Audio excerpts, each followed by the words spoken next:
The Galactic Council had expected shouting.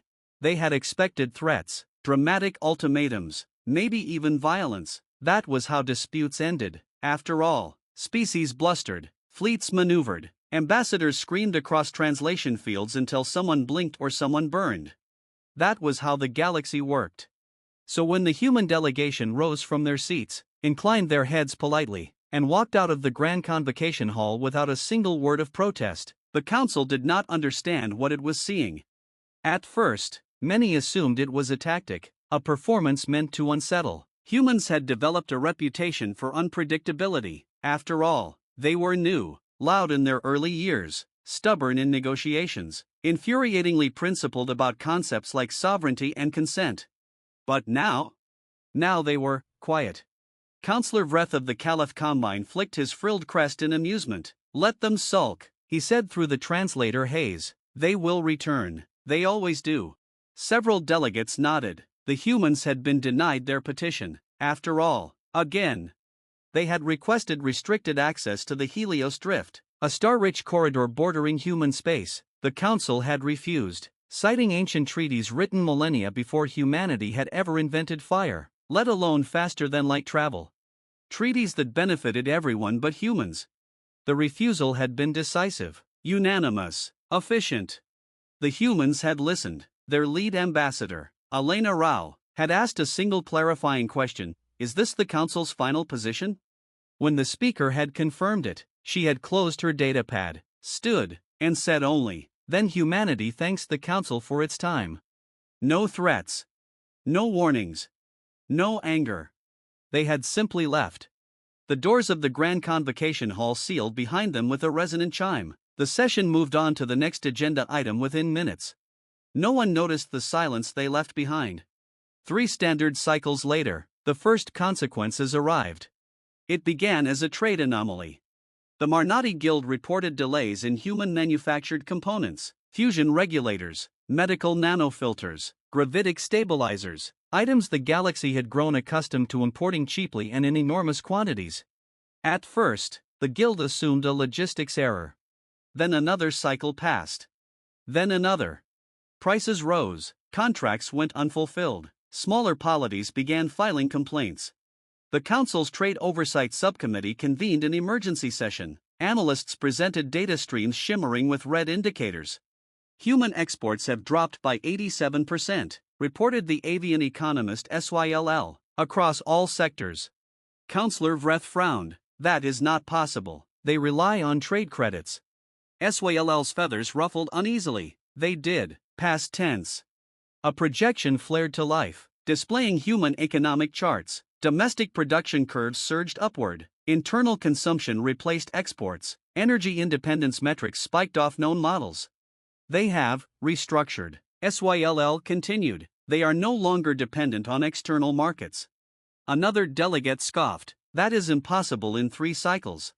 SYLL hesitated. "For us, yes." The room fell quiet. Still, the Council did not panic. Humans were one species among hundreds, annoying, clever, but not indispensable. They would feel the pressure eventually. They always did. 5 cycles later, the Helios Drift went dark. Not literally, the stars still burned, the space lanes still existed. But the automated navigation beacons, maintained by human engineers under contract, went offline. The drift was a treacherous region. Gravitational shear, microsingularities, unstable subspace tides. Before humans, it had been considered impassable. Humanity had cracked it open, mapped it, tamed it with elegant mathematics and brutally redundant safety systems. Now those systems were gone. Ships attempting transit were forced to rely on outdated charts. Several were lost. Insurance rates skyrocketed. Entire trade routes collapsed overnight. Emergency motions flooded the Council floor. "This is sabotage," shouted a reptilian delegate. "This is negligence," cried another. The speaker raised all 4 arms. "Order! Order!" An inquiry was launched. A formal demand was sent to the Human Confederation. The reply arrived 12 hours later. It was brief. "All human-operated infrastructure outside recognized human space has been decommissioned. This action complies fully with Council law. No further comment." The speaker read it twice. Counselor Vreth felt a slow, unfamiliar chill. By the 10th cycle, military implications became impossible to ignore. Human defense contractors had quietly withdrawn personnel from joint fleet projects, software updates ceased, maintenance schedules lapsed.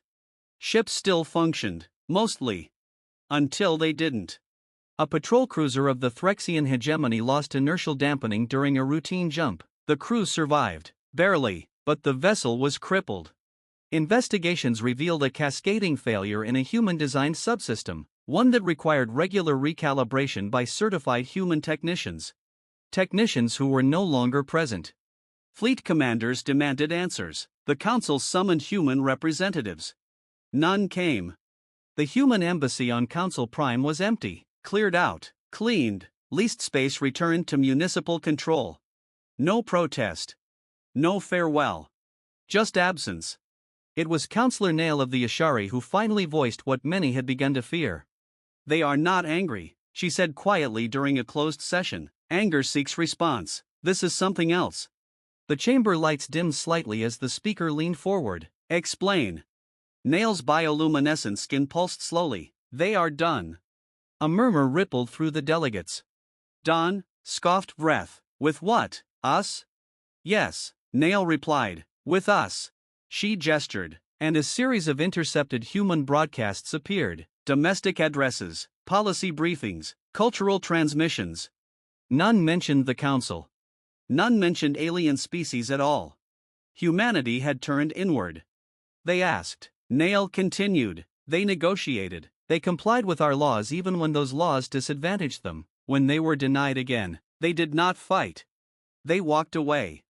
And now, she said softly, we are discovering how much of our convenience rested on their willingness to stay. The first famine struck an outer world colony of the Lurok Pact. Their agricultural climate systems relied on human-built weather stabilizers. Spare parts had been delayed, then halted. Crop yields collapsed. Appeals flooded the Council. Emergency aid was proposed.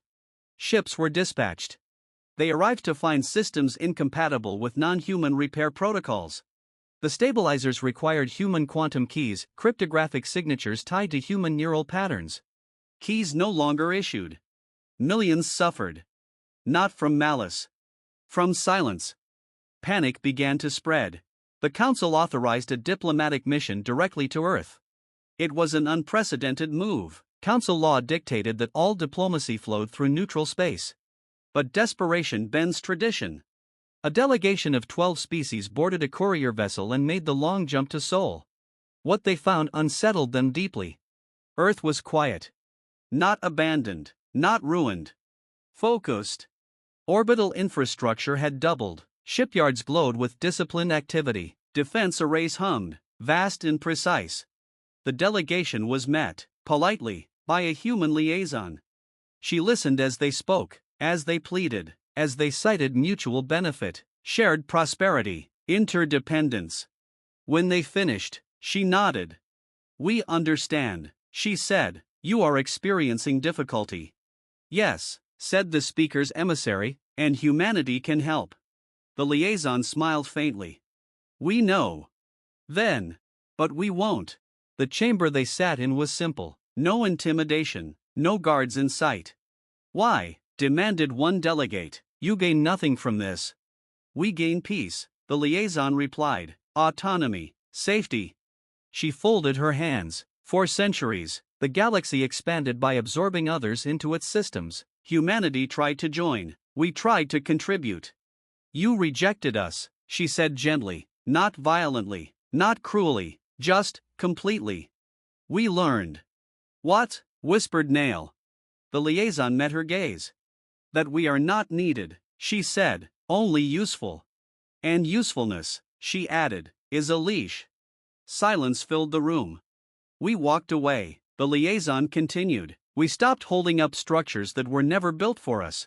You are free to rebuild them yourselves. The delegation left Sol heavier than when they arrived. The collapse was not immediate. It was worse. It was gradual. Trade networks fractured, military readiness declined, infrastructure aged without replacement. Species that had specialized too narrowly found themselves helpless. Not because humans attacked. Because humans refused to carry them anymore. Within 50 cycles, the Galactic Council had shrunk, member worlds withdrew, turning inward as humanity had.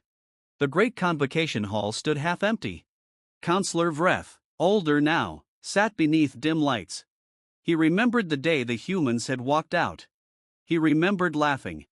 Now he watched a recording archival footage of that moment. Ambassador Rao standing, bowing her head. Walking away. No threat. No warning. Just certainty. The galaxy had believed power was loud. Humanity had shown them something far more terrifying. That true power knows when to leave. And when the noise finally faded, when the consequences settled like dust over a broken empire, the Galactic Council understood too late. Humans had not lost the vote. They had simply stopped playing the game. And the universe was poorer for it.